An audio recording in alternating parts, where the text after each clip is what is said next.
तर नमस्कार मंडळी, कशा सर्वजण मजेत ना. तर आज खूप दिवसानंतर ब्लॉग बनवतोय, कारण की मधात काही दिवस मी ब्लॉग बंद केले होते काही कारणामुळे. तर आता इथून पुढे आपले रेग्युलर ब्लॉग येत राहतील.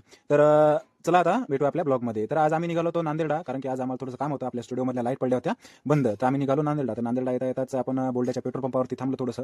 म्हणलं चला पेट्रोल पण टाकून घेऊ, गाडीमध्ये थोडंसं पेट्रोल कमी होतं. तर 400-500 रुपयाचं आम्ही पेट्रोल वगैरे टाकलं मस्त, आणि निघालो परत आपल्या नांदेडसाठी. आणि नांदेडला प्रसाद आणि मी निघालो होतो, कारण की प्रसाद पार्टनर आहे. तर आम्ही दोघं पण नांदेडला निघालो होतो. तर बघता बघता आम्ही नांदेडच्या सिटीमध्ये पण एंटर झालो होतो. बघत होतो आजूबाजूला पोलीस वगैरे कोणी आहेत का. तर नांदेडमध्ये जाण्याच्या अगोदर म्हणलं, प्रसाद म्हणला चल म्हणलं थोडासा आपण नाश्ता वगैरे करून घेऊ. तर इथं आलो नाश्ता करायला. इथे आलू बिर्याणी फेमस आहे. मग काय मस्त आलू बिर्याणीची ऑर्डर दिली. बघता बघताच आलू बिर्याणी पण आली, आणि प्रसाद म्हणला पापड खायचा का. तर म्हणलं तुझ्या मनानं बाबा, काय विषय नाही. तर लगेच आम्ही पापडची पण ऑर्डर दिली. हे बघू शकता पापड वगैरे आला, आणि प्रसाद मस्त अशी आलू बिर्याणी आणत होता. मग मी बी काय म्हणलं, चल बा शूटिंग झाली, आपण बी एक ताव मारू मस्त आलू बिर्याणीवर. मस्त मी पण सुरू केली आलू बिर्याणी वगैरे खायला. सोबत पापड पण होता. छान प्रकारे आम्ही असं मस्त प्रकारे नाश्ता वगैरे केला. म्हणलं आता चला लघु हात, आज थंडी पण भरपूर असते, तर थोडंसं आपण चहा पण घेऊ. तर लगेच आम्ही चहाची पण ऑर्डर दिली, आणि लगोलग आम्ही चहा पण पिऊन घेऊ. आणि म्हणलं चला खाणं पिणं खूप झालं, चला आता आपल्याला जायचंय दुकानला, कारण की अगोदर आपल्या पोटाला लाईट सुधारायला टाकूया, आणि मग नंतर अजून चहा वगैरे किंवा अजून परत एकदा नाश्ता वगैरे करता येते. कारण की तो जर म्हणला माणूस की बाबा आज होत नाही, तर आमची परत चक्कर होणार ती. म्हणून आम्ही गाडीला सेल्फ मारला आणि लगेच निघालो. तर बघता बघता आम्ही इथं आलो पोटा लाईट वगैरे सुधारण्याच्या दुकानावरती. प्रसाद गेलता, त्याला विचारलं होतं दुकानदाराला की बाबा आम्ही पोटा लाईट आणल्या आता, आणि ते आजच्या आज आम्हाला सुधारून भेटेल का. तर दुकानदार म्हणले थोडंसं थांबा, बघून सांगतो काय झाले काय नाही ते, आणि किती वेळ लागेल.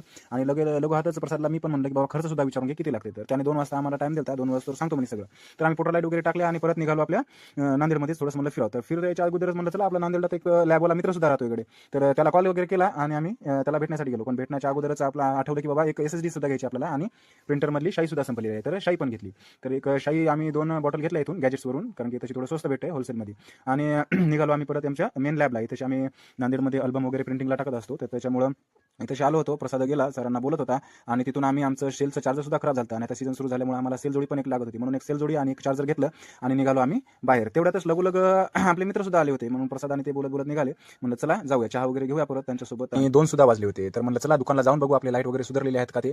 तर काकांनी आम्हाला सांगितलं की बाबा अजून थोडा वेळ लागते. तर त्याच्यामुळे प्रसाद पण त्याला बोलत होता. म्हणलं सर होऊ द्या लवकर, आम्हाला अजून इथून कळमूरला सुद्धा जायचं. तर त्यांनी सगळं काम सोडून आमचं काम हाती घेतलं होतं, आणि ते काम वगैरे करत होते. तर थांबा म्हणले, अर्ध्या तासात एकदा टेस्ट करतो आणि तुम्हाला देतो. मला वाटलं अजून अर्धा तास म्हणजे 1 तास तरी अजून काका लावतेच. म्हणून परत एकदा प्रसादला एक काम आठवलं की त्याच्या वडिलांनी त्याला एक वॉच घ्यायला सुद्धा सांगितली होती. तर आम्ही नांदेडमधून प्रसादच्या लग्नाच्या वेळेस सुद्धा त्यांच्या वडिलांना इथूनच वॉच नेली होती. तर आम्ही परत त्याच दुकानात आलो, आणि तिथे एक वॉच बघायला लागलो. तर तिथे एक मॅडम होत्या, छान प्रकारे वॉच वगैरे आम्हाला दाखवत होत्या. मी वॉच वगैरे घेतली, बिल वगैरे केलं, आणि मी मस्त आरशामध्ये काय केस वगैरे सेट केले, आणि म्हणलं प्रसादला जायचं का. तर प्रसाद खूप झाला आता. वॉच वगैरे घेतली आम्ही, आणि आम्ही निघालो बाहेर आपल्या कामाकडे. तर त्याला म्हणलं आता उशीर पण भरपूर झाला, 3-4 वाजले होते.